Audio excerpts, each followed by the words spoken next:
नमस्कार, मी श्रुतेश दीपक पाटील. मी आज एकनाथ आवड सरांनी लिहिलेली हसरे घर या कविता संग्रहामधील 15वी कविता आईचे बाळ आपल्यासमोर सादर करणार आहे. आईच्या कुशीत हसते बाळ, आईच्या कुशीत हसते बाळ, घरभर फिरते घालून चाळ.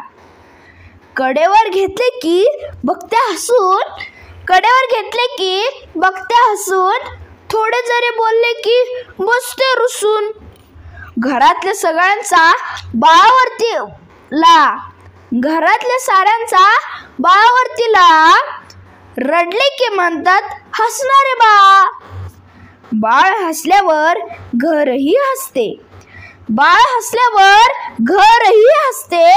हसणारे घर किती सुंदर दिसते, हसणारे घर किती सुंदर दिसते. धन्यवाद.